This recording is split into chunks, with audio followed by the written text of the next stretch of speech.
अगर जीवन का मूल्य समझते तो अनित्य पदार्थों में अपने इस अमृत तुल्य जीवन को विस्तुल विषय वासनाओं का अमृत समझ करके उसी में हम क्या करते, कराते।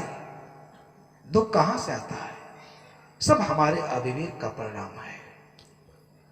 इसलिए ऋषि कहता है, कबीर साहब की बात तो आप सुनते, यही संबल कर ले, एकदम सरल भाषा में, आगे विषयी बात, कहां है रास्ता? आगे कौन मिलेगा? अनंत की यात्रा में कौन सा ऐसा पड़ाव है जहां आपको सदगुरु मिलेंगे, सत्संग मिलेगा, विवेक करने की संभावना मिलेगी? कोई जगह है? कहां है? यही है। कबीर साहब ने ऐसा नहीं कहा सतलोक में है। इस सारी अवधारणाओं पर आप विचार करें। ब्रह्मलोक कहां है? सतलोक कहां है? शिवलोक कहां है? विष्णु लोक कहां है? ये हम नहीं, वेद के ऋषि कहते हैं। कबीर साहब तो उसको सरल बनाया, सबके लिए बोधगम्य बनाया। ई चेद वेदी तत्सत्यमस्ति। इसी जीवन में, इसी देह से, इसी लोक में अगर करने योग्य काम नहीं किए, ज्ञान की प्राप्ति न की, न चेदिया वेदी महति विनष्टि, तो आगे तो बहुत भारी हानि है। इस विपुल सुख के रास के जीवन को, जहां मोक्ष सहज ही उपलब्ध है, मोक्ष के लिए वरदान स्वरूप जीवन है, आध्यात्मिक दुखों की निवृत्ति के लिए जीवन है, केवल विवेक परिमार्जित करने की जरूरत है। इसलिए सदगुरु कबीर साहब ने मनुष्य के विवेक को परिमार्जित किया। वो मानवीय गरिमा का धर्म दिया, मानवीय सौंदर्य को धर्म दिया, मानव के बुद्धि विवेक को सुंदर बनाया। वो पवित्र संस्कारों के बिना सुंदर नहीं हो सकता। वासनाओं की निवृत्ति के बिना, चाहे आप लाखों कथा सुनते रहिए, कोई श्री कृष्ण, कोई राम आकर के आपको मोक्ष नहीं दे सकते। अनेक विषय हैं जिस पर चर्चा करना यहां संभव नहीं है। इन ऋषियों की बातों को सुने। महति विनष्टि भूतेश भूतेश विचित्त धीरा प्रत्यास्मात् लोकात् अमृता भवन्ति। भूत भूत में, प्राणी प्राणी में, ये कितना मार्मिक संदेश है, कितना सुंदर संदेश है। ऋषि नहीं कहता कि देवता देवी में, पेड़ में, पहाड़ में, कहीं स्वर बैठा है, तीर्थ में बैठा है। क्या कहा? अनोखा है, अमूल्य है, बहुमूल्य है। उपनिषदों के दर्शन को जो पढ़ता है, इतना साम्य है कबीर साहब के चिंतन में, वो बाग बाग हो जाता है। भूतेश भूतेश विचित्त धीरा प्रत्यास्मात् लोकात् अमृता भवन्ति। जो भूत भूत में ब्रह्म का दर्शन करता है, उस आत्म तत्व का दर्शन करता है, प्रत्यास्मात् लोकात्, फिर जगत से अपने को अलग करता है विवेक के द्वारा। ये अध्यात्म है। स्वयं को जगत के प्राणी पदार्थों से अलग करना, ये सब अनात्म है, दुखपूर्ण है। इसमें आदमी आसक्ति बनाने से ही दुखी है और अपने परम प्राप्तव्य को नहीं समझ पाता है। क्या करने हम आए थे, क्या कर रहे हैं? ये बहुमूल्य जीवन हमारे हाथ से जा रहा है। बंधुओं, कहता ऋषि, भूतेश भूतेश विचित्त धीरा। भूत भूत में, प्राणी प्राणियों में उस परम तत्व का दर्शन कर और स्वयं को, सबको नश्वर समझकर, परिवर्तनशील समझकर, क्षणभंगुर समझकर, अशाश्वत समझकर उससे स्वयं को अलग करता है। प्रत्यास्मात् लोकात्। और इस प्रकार वो स्वयं अमृत स्वरूप हो जाता है। ये दर्शन है, भारत का दर्शन है। ऐसे थोड़े कहा सायणाचार्य से लेकर के और जितने वेस्टर्न कल्चर के, वेस्टर्न कंट्री के दार्शनिक आए, उन्होंने तो यहां तक कहा है कि ने पूछा कि दुनिया में स्वर्ग कहां है, तो मैक्स मुलर ने कहा कि अगर इसके लिए आप विवश करेंगे, सारा जीवन खपा दिया था। तो कहा इसके लिए अगर आप मेरे से पूछते हैं तो मैं भारत की तरफ इशारा कर सकता हूं। उसकी बात सुनकर के मुझे अफसोस होता है कि हमारे देश के उपदेष्टाओं ने हमारे परम धर्म, सुंदर धर्म, शाश्वत धर्म का अनादर इस देश में क्यों किया। सहज ही कहता है वही मोक्ष का रास्ता। ऐसा नहीं कहा कि क्रिश्चियन में है। क्रिश्चियन धर्म है, वो सब पढ़ा था, जानता था। तो बंधुओं, जो हमारे अमृत की उपलब्धि है वो कैसे होगा जब हम जो दुख, जो भौतिक द्रव्य हैं, पदार्थ हैं, सब अनात्मा है, सब दुखपूर्ण है, उसमें जब आसक्त होते हैं, उसमें मोह करते हैं, तो हम अपनी गरिमा को खो देते हैं, गौरव को खो देते हैं। हमको अपने चेतना को जगाने की जरूरत है, आत्म चेतना को जगाने की जरूरत है।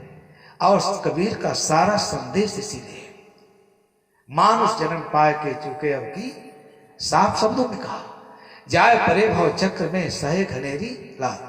ये बहन जी आई, क्या इससे अच्छा भी और आर्ट आप लिविंग हो सकता है?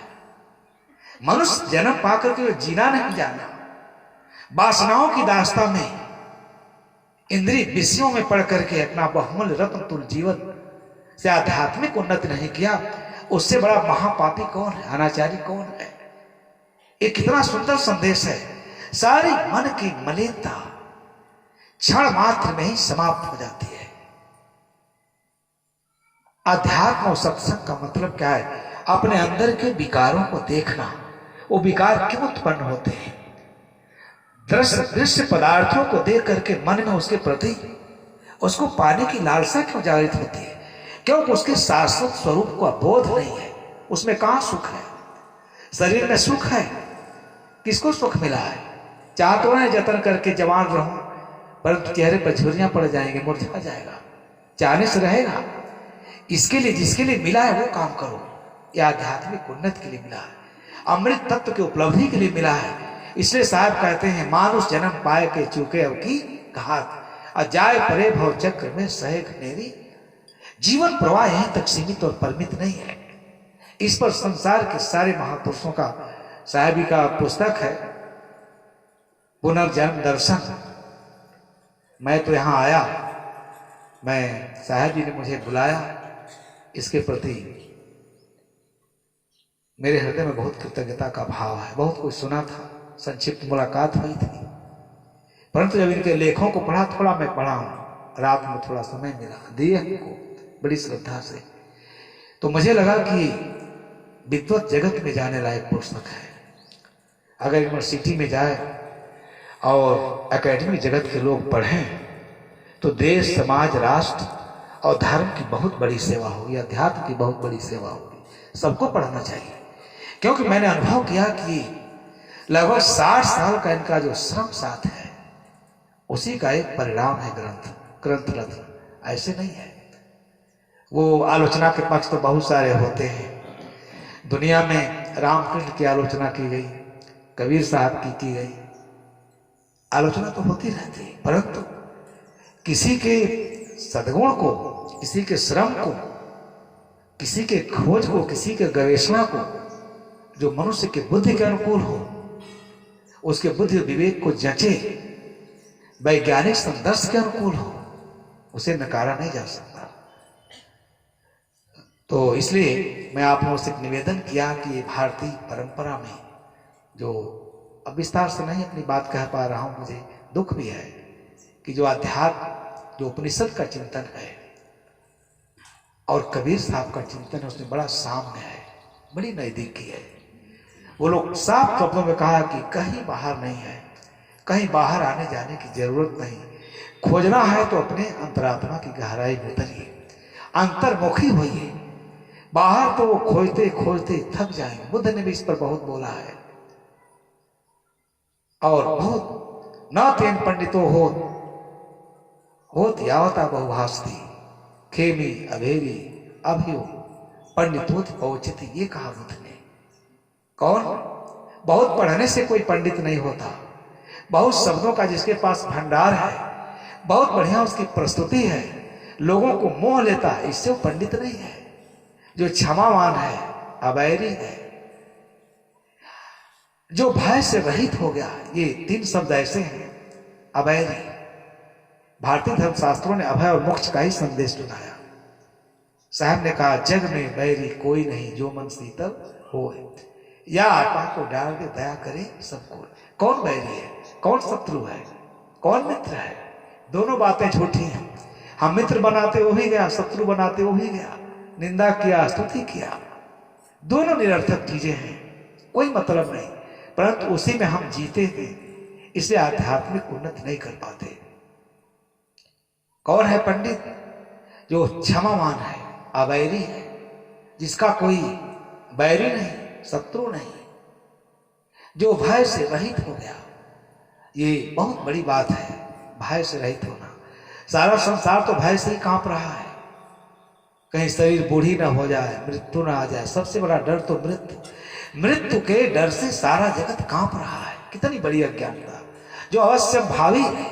मृत्यु इस शरीर का नियम है, इसलिए मरने के पहले जो मृत्यु को जान लेता है वही तो अमर है। तो बंधुओं, ये संतों का दर्शन है। हमारे दार्शनिक ज्ञानियों ने अभय और मोक्ष का संदेश सुनाया, उसकी आप खोज करें। साधना करके, सत्संग करके, सेवा करके, अध्ययन करके, मनन करके, चिंतन करके, अनिरपेक्ष ज्ञान। ये नहीं कि मैं रामायण में लिखा सब सही है, ऐसा नहीं है। रामायण बहुत कुछ तो मानवता को क्या करता है, बिल्कुल रौंद देता है, लेकिन उसी में रत्न तुल्य बातें हैं। विवेक से ग्रहण करें और सब लोग आध्यात्मिक उन्नत करके सत्संग सुनने की सार्थकता सिद्ध करें, अपने जीवन को कृतार्थ करें। इन्हीं शुभकामनाओं के साथ, शुभ भावनाओं के साथ